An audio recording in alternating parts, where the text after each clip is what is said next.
G'day ladies and gentlemen, my name is Dean Davey, and in today's session I'll be presenting to you on a topic of organizational behavior, more specific to leadership. I really trust that you enjoy this session with me because leadership certainly is one of my passions in life. Does your leadership style need an upgrade? I don't know if you noticed, but the world has changed. Never before has the rate of change been as severe and as incremental as it is today. We've just gone through a recession. Never before in the world has there been so much information available to executives, information that they have to gather, assimilate, and use to make decisions on a daily basis. Never before in the world has leading been so difficult. You've got the Generation X, you've got the Generation Y, you've got the baby boomers. There's so many decisions to make around so many different people.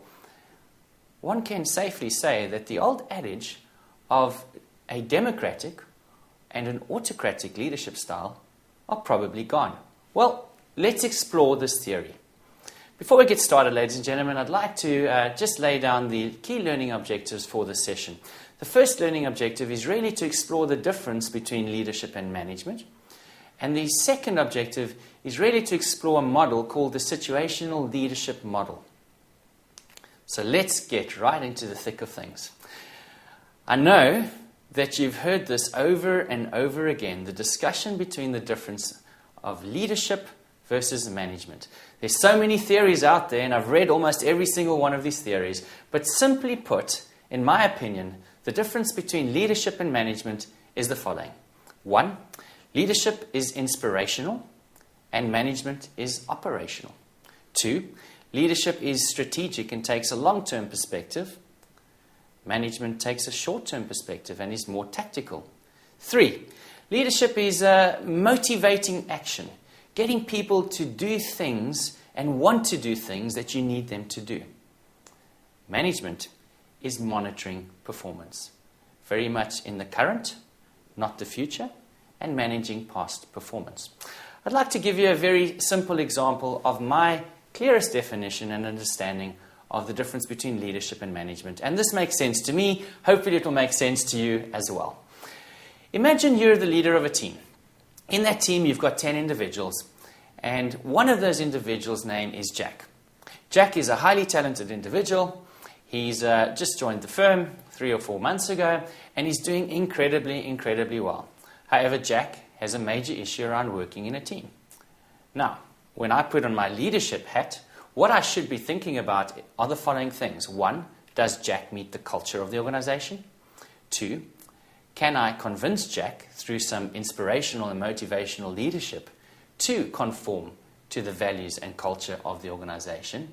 And 3, how do I get Jack on that path by virtue of good career counseling to want to make that change? You see, I'm taking a long-term perspective on this. I'm seeing the value that he could add, and I'm trying to manipulate his behavior into that space of positive behavior, which can really have an impact on our organization. If I was taking strictly a management perspective on this, I'd probably be looking at it from a different perspective. I'd be looking at it as from an operational perspective, from a performance management perspective.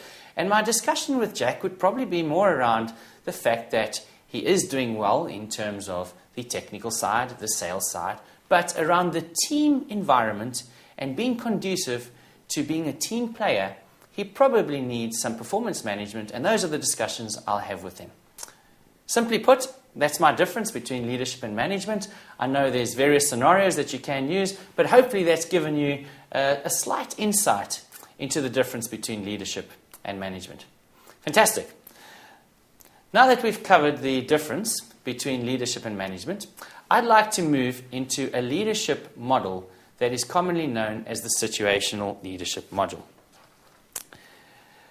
The situational leadership model really throws out the archaic method of the democratic and the autocratic leader. Historically, there were only 2 ways to lead. It was either I was democratic and I gave my people a say in what and how and when we did stuff, or I was autocratic and I was very directive, and that's how I led. I didn't give them a say. However, the situational leadership model really turns that archaic form of leadership on its head. Simply put, and by definition, the situational leadership model is the following. It's a model that applies the right leadership style to the right person in the right situation, based on your or my, as the leader's assessment of that person's competence and commitment. Competence is defined as knowledge, skill, and experience. Commitment is defined as attitude and confidence. So what does this mean? Basically what it means is my leadership style needs to be very reactive to a specific situation. No longer autocratic or democratic, very much flexible to the current situation based on an individual's competence and commitment for a specific task. So, with that as a definition, let's explore the situational leadership model in a little bit more detail. Right. On the slide, you'll see what looks like a very busy slide, and it's really the situational leadership model in its fullest extent. And I'm going to start with the top of the slide, where really the crux of the situational leadership model unfolds. Like I said earlier, you have to adapt your leadership style in terms of the situational leadership model to the commitment and competence of an individual. Now, research has shown that along a learning journey from being incompetent or an enthusiastic beginner for a specific task, all the way to a self-reliant achiever, there's a specific flow of events. And I'm going to take you through that flow of events along the learning journey of a specific learner. The journey goes as follows. Imagine you're given a new task. What we now call you is the enthusiastic beginner. Why? You are very, very enthusiastic and very geared and psyched to do well. You might not have all the competence in the world, but you've got a lot of confidence in your ability and you're very enthused to get going. What we would refer to that is high on commitment, low on competence. Right. So, you have 2 or 3 days on the job and you find out that this isn't going as well as you thought it might. You make a few mistakes. What happens? Your confidence goes down and so does your commitment.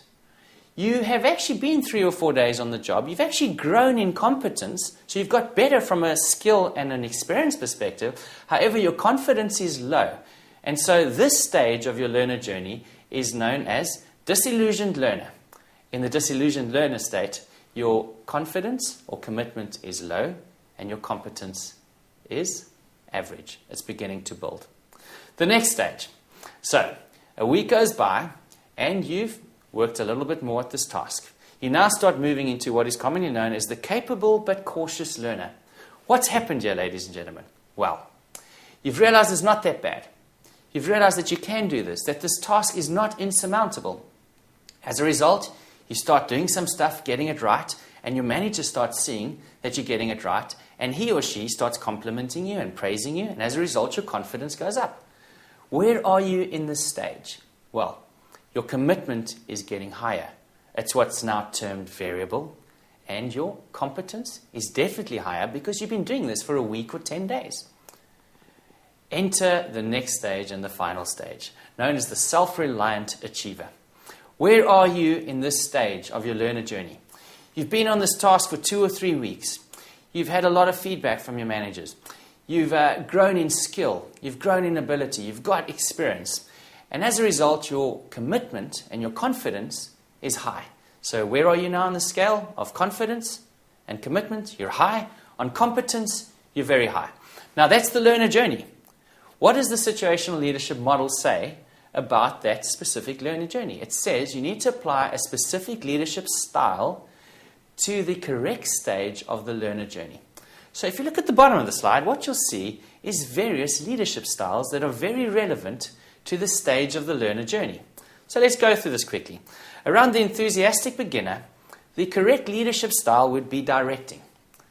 Around the disillusioned learner, the correct leadership style would be coaching. Around the capable but cautious learner, your correct leadership style would be supporting. And obviously around the self-reliant achiever, very much a delegatory leadership style.